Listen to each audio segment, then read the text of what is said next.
a turn, and we are actually moving towards something that is bigger, something that has never, that we Malaysian thought will never happen, but it is happening. And why did I ask our panels to speak about the experience? It's just to share that these are things that's going on in Malaysia. These are people that have real personal experiences and have actually pernah berpengalaman dan telah pun turun ke jalan, literally and philosophically, and dan berjuang dan akan terus berjuang.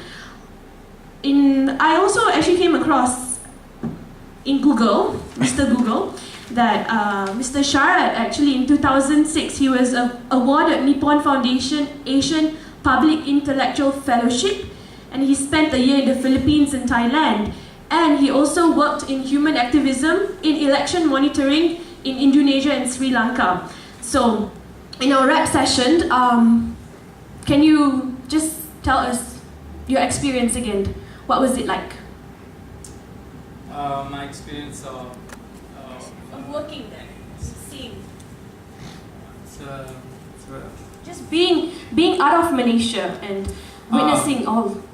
Well, I think I think with all these issues, including activism, there's always a need for a kind of comparative perspective, and that's something Helmi talks about. Having spent some time in Indonesia, watching what the student movement has become. I guess it's also true that the student movement is not one thing. There are many different types of ideological commitments within the student movement, and there's also, today I was interviewing at BFM the man who was part of the group that mooted Speaker's Corner in University of Malaya in 1966. I was born in 1966, and it was very interesting to listen to him, because what Nicole says about today's education was true of his time. That's exactly what they were fighting against in 1966. And perhaps if one has a historical sense, along with a comparative sense, we will, you kind of avoid making these broad generalizations that are, in fact, in some ways, not helpful. I think also the question of saying that everybody's an activist is both we all act and live in the world. It doesn't make us an activist. But I get what he's trying to say, but I think there's also there's a real danger of these cliches and platitudes being spewed when one talks about activism, and that I certainly don't see myself currently as an activist. I see myself essentially as a professional journalist, and hoping that doing my job well will make for a better world. I don't work at specific issues, but I have a voice as a journalist, and I try to utilize that as best I can.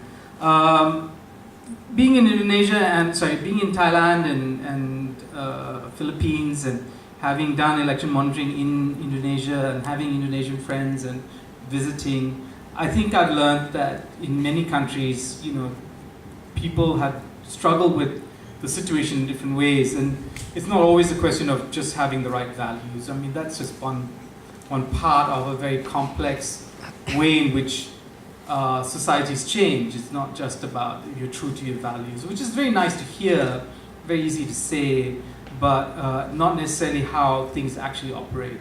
And many people, are mobilized at specific points in history under certain conditions, and after that, they are no longer activists, and they go back to their daily lives or whatever. And I think if you're interested in truly understanding the nature of activism, student activism in this region, you should read the work of Meredith Wise, an American political scientist who's worked on, she's published a book recently, and there have been academics working on what exactly were the structural conditions that created situations ripe for the emergence of student activism in various parts in Asia. But at the same time, I have a real respect for Helmi and Nicole, both as young people, currently engaged in transforming our society. They are part of a very long history of people who've done that.